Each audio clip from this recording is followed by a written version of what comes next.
Salut à tous, aujourd'hui on va se retrouver pour un achat manga. On va essayer de pas être trop long parce que je crève de chaud. Allez, c'est parti.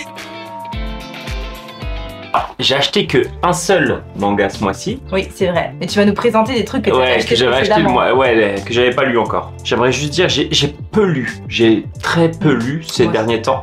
Mais par contre, j'ai bien lu. J'ai que lu des séries qui m'ont fait plaisir, j'ai bien aimé ce que j'ai lu. Le premier tome que j'ai lu, c'était le tome 4 de Showa Shoten, qui est une petite série très sympa. On va suivre les aventures d'un duo comique qui commence à se former, donc les balbutiements de leur duo. On en apprend beaucoup plus sur pas notre héros, mais le second personnage principal. Et on voit que son entrée dans l'humour s'est pas fait toute seule, et surtout qu'il a eu une sorte de mentor à qui il arrivait pas mal de choses. C'était extrêmement touchant. Moi franchement j'ai presque eu les larmes aux yeux quand j'ai lu cette histoire. Tu t'attends pas à ça. Et franchement ça m'a fait plaisir de le lire. C'est passé très vite. Il y a tout qui est bien. Moi j'aime bien cet univers où on vous explique un peu l'humour à la japonaise, hein, avec les notes de l'auteur qui donnent aussi 2-3 tips, 2-3 informations intéressantes. C'est bien distillé, c'est toujours bien fait, c'est pas lourd, tu sais. Et ce que j'apprécie, c'est justement la relation qu'il y a, la relation de travail qu'il y a entre nos deux héros. Et là, on commence à en apprendre plus sur leurs histoires de vie. Et donc ça donne vraiment une autre dimension à nos personnages. Et franchement j'aime beaucoup cette série. Pour l'instant elle me plaît bien. Alors moi je vais commencer par ma dernière lecture parce que je viens tout juste de la finir. J'étais tranquillement sur la terrasse. Les Criminels Fiançailles, j'ai le coffret collector. Donc voici le tome en question avec sa jaquette édition limitée. Et puis qu'est-ce qu'il y a dans ce collector? C'est quoi ce truc là? Alors des archives. Des archives, voilà. Donc j'ai vraiment... Des archives? Écoute, oui, des dessins quoi en gros. Et puis là... attention, attention, Artung, Artung, comme on dit par chez nous. Wow. Donc voilà, bref. Waouh. C'est... Mais moi je suis contente avec ma petite édition limitée. Ah ouais, ça me fait plaisir. Non, c'est cool, c'est cool. Moi je trouve que le coffret fait cheap, hein. Le coffret est méga cheap. Ouais. Mais l'illustration est sympa. Bon, moi j'aime bien, Bon après c'est du carton. Ouais, c'est... Bon, regarde, j'arrive même pas à mettre le truc dedans, regarde. C'est méga cheap quoi. Ah ouais, ok. Bon, laisse-moi. C'est moi qui suis manche. Donc, Criminels Fiançailles, nos deux petits-enfants de Yakuza qui ont été fiancés par leurs grands-parents, et évidemment il leur arrive que des choses complètement rocambolesques. Et j'ai bien aimé ce tome parce que on nous explique concrètement d'où vient cette mentalité du protagoniste mâle, c'est pas celui-là d'ailleurs, Kirishima.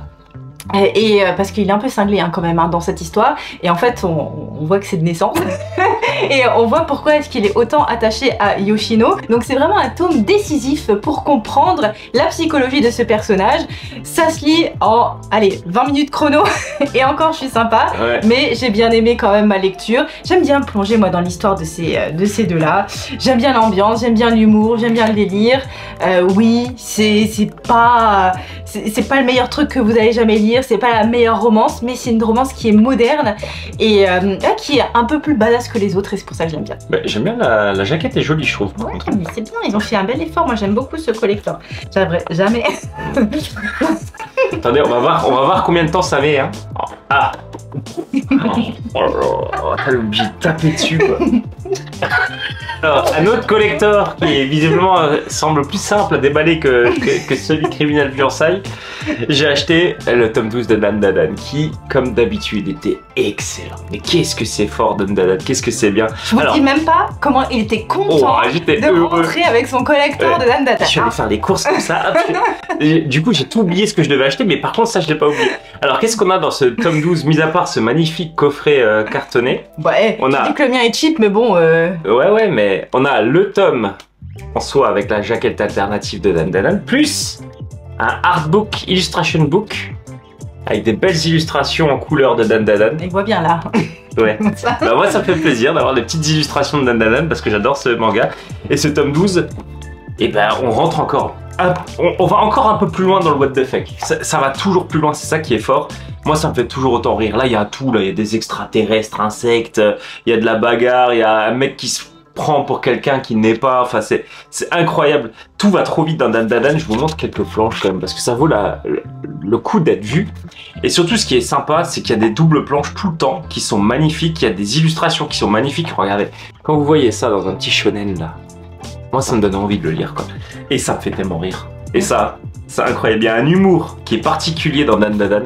Ah oui. Et moi ça me fait vraiment marrer. Mais ouais, mais est-ce que vous vous arrêtez au tome 2 de Dan Dan Dan? Mais oui, mais ça a avancé, on est au tome 12 et c'est terriblement drôle maintenant. Ah oui. Mais beaucoup plus qu'au début je trouve. Bah c'est pas compliqué. Oh là là, oh, les relous. J'avais bien aimé votre recommandation qui était le tome 1 de Bright Stories, donc vous avez compris que j'ai pris le tome 2 et cette fois-ci je me suis pas fait arnaquer. J'ai trouvé le truc à 3 €. Donc ce tome a confirmé mon intérêt pour la série. Encore une fois, c'est pas le grand waouh, hein, si je suis tout à fait sincère, mais j'aime bien, j'aime les personnages. Évidemment, il y a toute une culture bien spécifique parce qu'on est en Asie centrale avec des traditions qui sont millénaires, ancestrales, qui sont répertoriées ici. Mais vous avez de l'action, vous avez plusieurs péripéties, vous vous ennuyez pas, les héros ne sont pas niais, il y a quelque chose qui se passe et les dessins sont terriblement beaux. Donc j'aime beaucoup ce titre-là. Je vais voir avec le tome 3 si ça confirme vraiment, si on passe un cran au-dessus. Je continue la série à 100%. De toute façon, je crois que d'ailleurs, j'aurais pas trop le choix puisque c'est dans mes objectifs manga. Mais vraiment, j'aime bien. J'aime bien. Par contre, c'est vraiment joli, hein. C'est beau. Hein. C'est très détaillé. Putain, la vache. Et je trouve que c'est fin dans la description des personnages et dans leurs relations. Et j'aime beaucoup. J'aime beaucoup. Redécouvert. Moi, j'ai continué une série que j'adore. Franchement, j'adore cette série. T'as quoi? J'adore, ouais. Alors, je me suis étouffé à moitié en le disant. C'est bien que t'es relevé, c'est bah, bien. Je demande, hein, pour l'audience. J'ai lu le 13, 14 et 15 de Togananki. Une série où on suit là toujours. Alors là, ces 3 tomes là, tu vois, les 3 ici là. Les 3 tomes là, c'est de la baston entre les Momotaro et les Oni. En fait, on a les Oni qui ont pris d'assaut un laboratoire Momotaro pour libérer des otages. Et c'est full baston. Alors, on y a des groupes d'Oni qui luttent contre des groupes de Momotaro. Il y a un hyper côté Jojo. Moi, je trouve qu'il y a un côté Jojo. C'est vraiment des duels en face à face comme ça, avec des looks, des poses, mais improbables, et des punchlines complètement dingues. Par contre, des bastons qui sont hyper bien animés.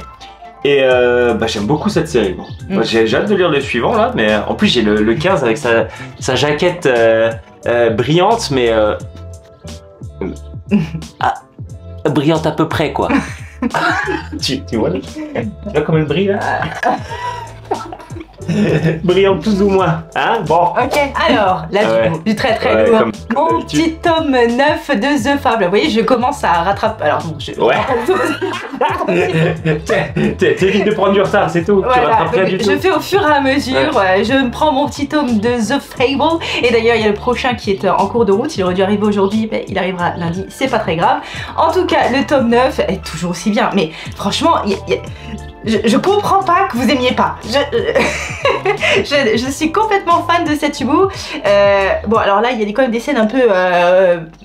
bon, c'est pas pour les enfants, hein, d'accord. Mais donc, pourquoi? Parce que c'est violent, parce qu'il y a du fiac. Deuxième option. Bon, c'est aussi un peu violent, mais bon. Donc, notre héros qui est un tueur à gages et qui doit se mettre au vert pendant quelques temps avec sa sœur. Et donc, on avance un peu parce que, évidemment, il va être embrigadé dans des histoires qui ne devraient pas normalement parce qu'il a une collègue de travail. Enfin bref, je vous laisserai découvrir tout ça. Et c'est vraiment trop bien. Et franchement, sa sœur, elle est aussi trop cool là-dedans. Moi, je rigole. L'histoire avance là-dedans. C'est... En fait, bref, lisez The Fable. Moi, je trouve que le héros, il fait tout le sel du manga. Parce que ce qui se passe dans le manga en soi, bon... On pourrait le trouver ailleurs, on serait pas choqué. Mais ce héros, il est incroyable. Il est incroyable. C'est vraiment ce qui fait toute la personnalité de ce manga. Ouais, c'est génial. Et la sœur aussi, franchement, elle est bien. Ouais, la sœur aussi, mais... Oui, mais c'est lui d'abord. Voilà, lui d'abord. Trop bien. Ensuite, j'ai lu le tome 7 de Holy Land, qui est un manga que j'aime beaucoup. Alors, j'avais eu du mal à suivre les aventures de Yu dans les derniers épisodes où je le trouvais un peu PQ, il commençait à devenir chiant, à toujours pleurer, etc. Et ben là, ce tome-là, marque la transition entre le Yu chiant et le Yu badass. Il va redevenir badass, il va comprendre un peu ses faiblesses et ce qui fait qu'il va travailler dessus en fait. Donc ça c'est toujours intéressant. Après j'aime toujours autant les animations de combat, j'aime toujours autant le côté un peu didacticiel mais pas chiant, tu sais, qu'il y a, et j'aime toujours autant son pote Misaki, je crois qu'il s'appelle, qui est terriblement badass quoi, et ça c'est trop cool. Et on voit qu'il y a cette espèce de relation entre les deux, entre Yu et Misaki, qui fait qu'ils ils se tirent un peu vers le haut ou alors ils se donnent un but commun, tu sais, qui les élève un peu tous les deux. Et ça, je trouve ça vraiment cool. Donc Holy Land tome 7 chez Vega Dupuis, moi c'est une série que je conseille. Et je suis content de le retrouver, Not You, dans son côté un peu dark. Moi j'ai trouvé d'occasion Saturn Return, Saturn retourne, Saturn... Saturn Return. Ok, donc sorry. Bref, donc j'ai trouvé ça d'occasion. Et alors quel coup de cœur pour ce titre d'Akane Torekai. C'est vraiment une autrice un peu coup de poing parce que elle nous décrit des personnages, des situations qui sont de prime abord complètement banales, et en fait quand on rentre un peu dans le détail, on voit la complexité de la psychologie de tous ces géants, et limite on se reconnaît un peu dans tout le monde, et c'est ce qui fait flipper parce qu'on se dit ces gens là-dedans ils sont quand même un peu flippants, et c'est absolument génial. Gros coup de cœur pour cette série là. Et qui est absolument incroyable. En fait, ça nous parle de quoi? C'est une romancière qui a eu un gros succès et qui a un peu le syndrome de la page blanche. Et puis elle mène une vie normale avec son mari, un peu chiante, hein, pour être tout à fait honnête. Et là, elle va retrouver un peu son passé, disons ça comme ça, et aussi ce petit grain de folie peut-être qui lui manquait, mais absolument incroyable. J'ai pas pu lâcher, j'ai lu le tome 1, j'ai enchaîné le tome 2 et le soir, fallait que je lise le tome 3 tout de suite. Vraiment, j'ai adoré le début de cette série. Donc j'ai vu que le tome 10 vient de sortir et je vais me procurer très rapidement la suite parce que gros coup de cœur pour cette série. C'est pas de l'action complètement folle, c'est un vrai manga qui vous dit quelque chose sur la société, sur les pressions, sur les relations humaines, sur le travail, sur plein de choses. Excellent. Et moi ce que j'aime beaucoup avec l'autrice, souvent c'est des scènes qui peuvent paraître banales, mais c'est décrit sans détour. Ouais. C'est très direct, c'est très franc. C'est extrêmement dur à lire. Moi je trouve qu'il y a quand même ce côté, quand on vous amène comme ça, boum, on vous le jette devant la face, une scène qui peut paraître banale mais qui néanmoins arrive tous les jours. Alors peut-être pas à vous, peut-être, on est obligatoirement, un jour ça arrive, ouais, voilà, obligatoirement confronté à ce genre de scène. Et le jour où ça vous arrive, et voilà, ça se passe comme ça. Ça se passe vraiment comme elle le décrit. Et ce qui est cool en plus, c'est qu'elle le met en dessin. Elle a un dessin, elle a un trait qui est quand même très reconnaissable, très particulier, mais que moi je trouve très fin. Et elle a le don de dessiner d'une manière très fine des choses très dures. Et ça, je trouve ça vraiment exceptionnel avec Akane Torekai. Ouais, lis-le vite. Ouais, mais je vais le lire, c'est sûr. Hein. J'ai lu le tome 12 et 13 de Kingdom. Alors, Kingdom, on vous en a parlé, on s'est pris l'abonnement. Et là, ça fait un moment que j'avais pas lu de Kingdom et ça fait un moment que j'en ai pas eu. Et je me suis dit, mais mince, pourquoi j'ai pas mon abonnement qui arrive? Qu'est-ce qui se passe et tout. Donc je vais pianoter sur mon petit compte Anime Store. Et là, je me rends compte que comme il s'est fait voler son portefeuille en vacances, et effectivement, comme j'ai fait opposition à mes cartes, le virement ne peut pas passer, donc il m'envoie pas les mangas, logique. Et donc j'étais en train de m'énerver tout seul. Oh putain, ils ont encore du retard, Anime Store. Clients, Jusqu'à ce que je me rende compte que non, c'est bien de ma faute. Donc voilà, alors Kingdom. Pour revenir à Kingdom, moi j'adore suivre les aventures de notre héros, toujours confronté à des champs de bataille, mais aussi à des magouilles un peu politiques. Alors pour l'instant c'est très vague. C'est très bataille là quand même. Hein. Pour l'instant c'est plus bataille, mais on sent quand même qu'il y a un petit détour vers la politique qui est en train de s'opérer. Alors c'est peut-être pas pour cet homme-là, c'est peut-être pas pour le suivant. C'est pas pour le suivant.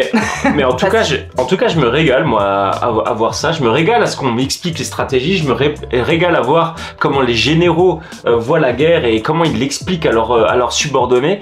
Et ce que j'aime bien justement, c'est qu'on y retrouve l'état d'esprit de toutes les personnes confrontées à un champ de bataille, c'est-à-dire du général au simple troufion qui se bat en première ligne.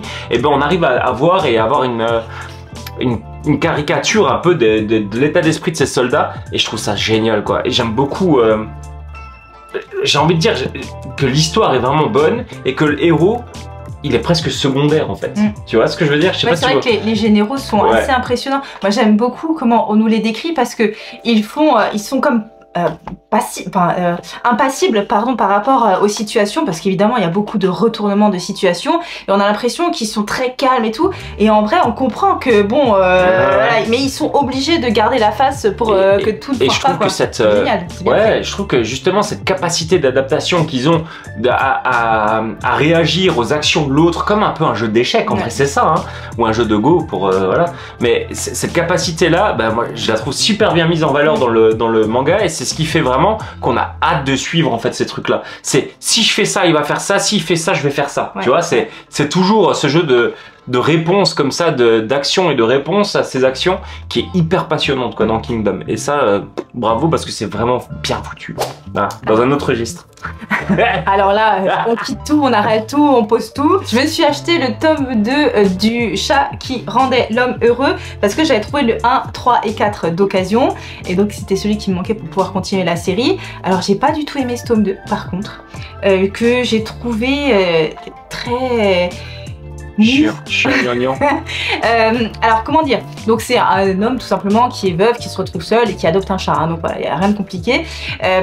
Et en fait dans ce tome 2 il y avait beaucoup de scènes 4 cases. Alors déjà vous connaissez mon amour pour ce type de manga que je n'aime pas du tout, et je trouvais que ça n'apportait rien. Je trouvais que on n'approfondissait pas la relation entre les deux, on n'apprenait pas plus sur les personnages sur le personnage principal et son entourage, que vraiment c'était un tome qui n'apportait absolument rien. Alors j'étais un peu deg hein, de l'avoir acheté d'un tarif du coup, mais comme j'avais le reste, bah, j'ai quand même lu la suite, et disons que le tome 4 me réconcilie un peu avec l'ensemble parce que franchement je m'amuse pas trop, je trouve ça alors c'est très doux, comment dire, c'est touchant, mais c'est pas suffisamment pour moi, c'est-à-dire qu'il me manque quand même un peu de substance, c'est beaucoup trop lent en fait pour moi. Je comprends qu'on apprécie ce type de récit, mais j'ai lu d'autres choses avec des chats qui m'ont un peu plus marqué, parce qu'il faut quand même qu'il se passe un peu quelque chose quoi, et là je trouve que c'est ce qui manque, mis à part avec ce tome 4 encore une fois, où voilà, on a un petit peu quelque chose qui se passe quoi, et justement ça n'a pas rapport avec le chat, donc je me dis bon, c'est un petit peu dommage, et ouais c'est un tantinet trop... j'avais pas niais, mais vous voyez, c'est un peu trop gentillet pour moi, voilà. Ouais, tu t'es même posé la question de savoir si t'allais continuer. Ouais, franchement, je suis pas sûre parce que je préfère colocataires à leur manière. C'est un signe quand même. Ouais, voilà.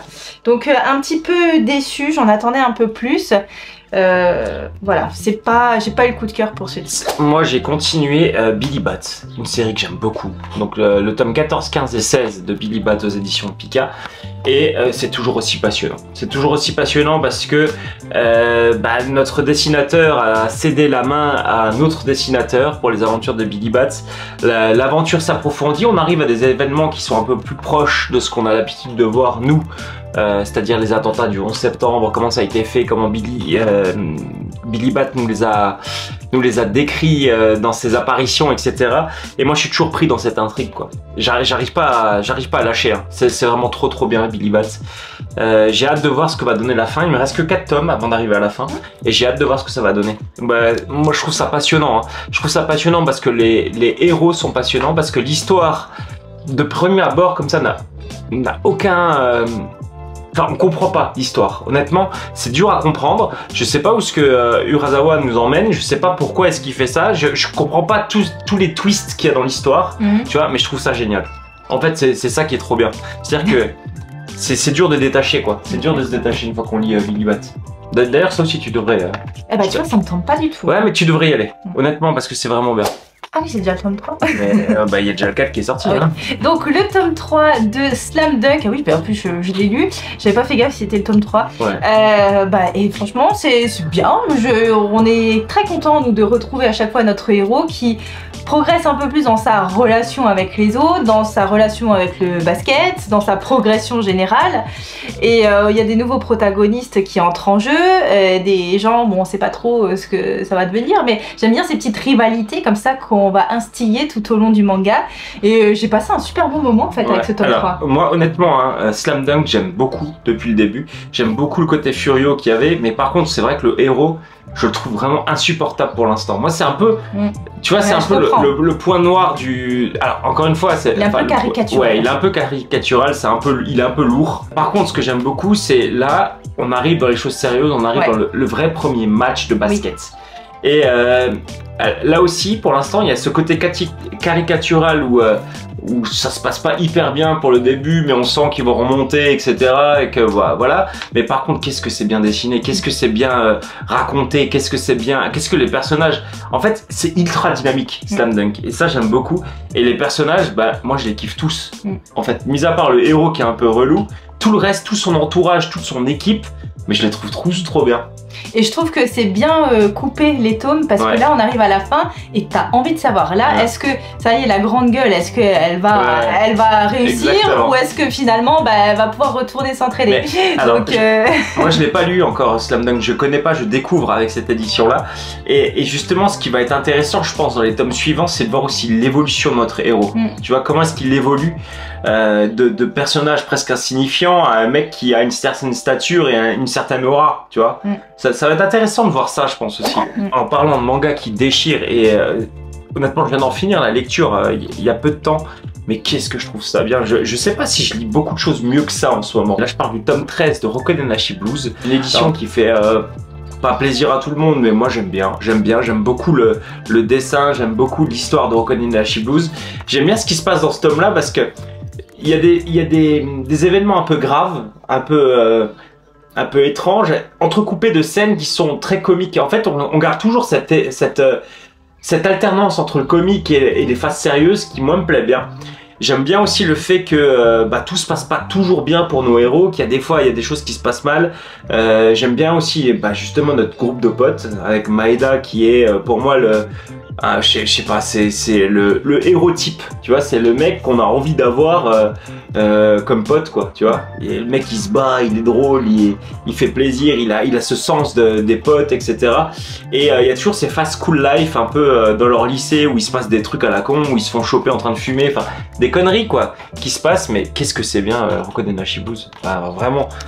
Je vais vous montrer voilà, des dessins où on voit qu'ils sortent d'une bataille un peu rude. Voilà, ça se casse la figure et ça se la casse vraiment quoi. Puis là en plus il y a ce côté défi interlycée où ils vont devoir se battre à la boxe, à la loyale avec un autre lycée. Et puis voilà, il se passe plein de trucs, enfin c'est génial.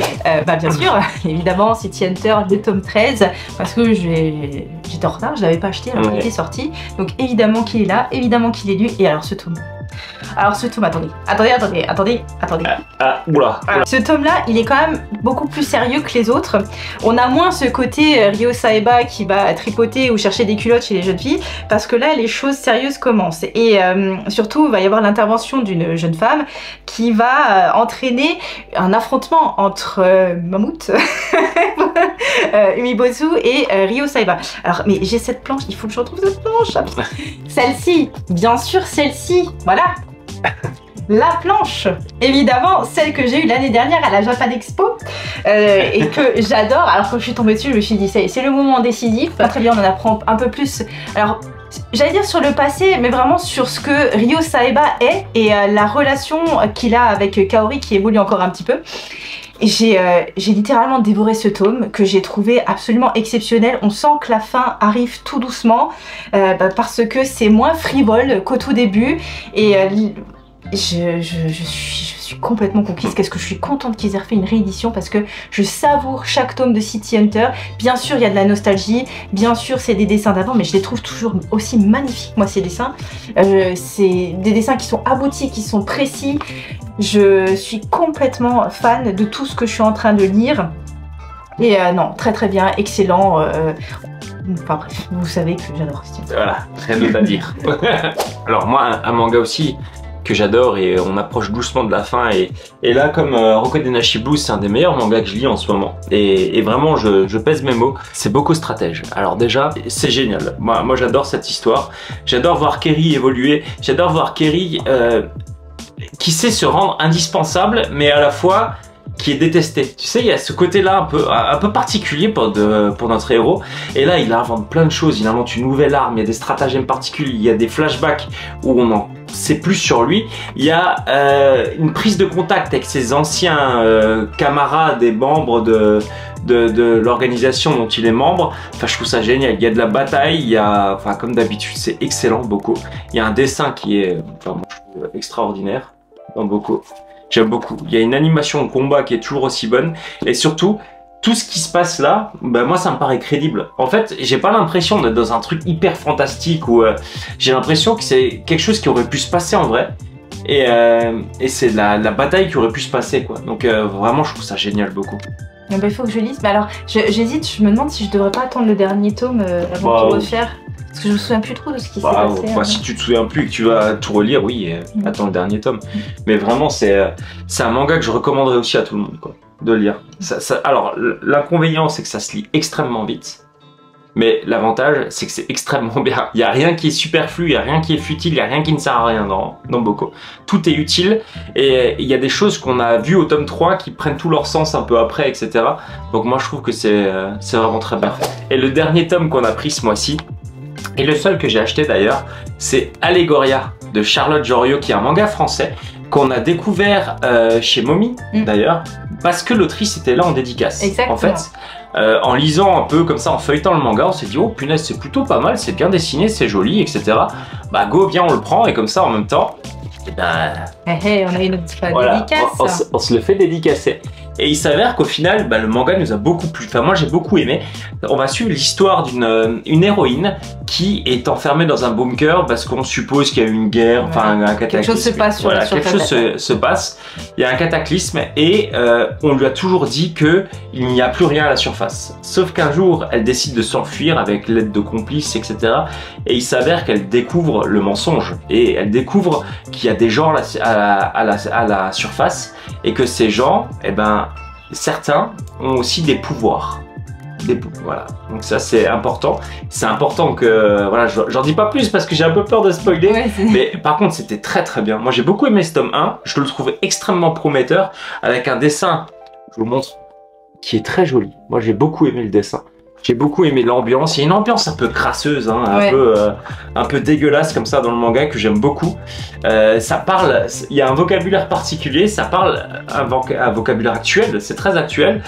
C'est parfois un peu châtié, voilà. Mais en fait, c'est des dialogues de français. Donc aussi la différence d'un manga japonais où là on se voit tout à fait dire ces choses. Exactement. Et du coup c'est pas mal parce que nous en tant que français forcément on accroche plus vite à l'histoire et on trouve que c'est très crédible ce qu'ils sont en train de se raconter parce que c'est une manière de parler qu'on pourrait tout à fait avoir nous. Exactement. Et je trouve aussi qu'il y a une ambiance qui est très immersive. On arrive très facilement à se plonger dans cette ambiance là et c'est bien fait, c'est bien foutu. Donc moi je suis plutôt enthousiaste sur ce tome 1 et je vous encourage à aller le chercher, ne serait-ce que pour encourager déjà les auteurs et la maison d'édition, mais aussi pour découvrir un bon manga. Oui, exactement. Voilà, autant faire d'une pierre deux coups. Après, il y a petite atmosphère un peu à la Full Metal Alchemist aussi. Hein. Je sais pas, j'ai ressenti ça. Ouais, il y avait un peu ça. Il y avait un peu de Full Metal Alchemist. Qui est pas désagréable, tant que ça tourne pas pareil. Ouais.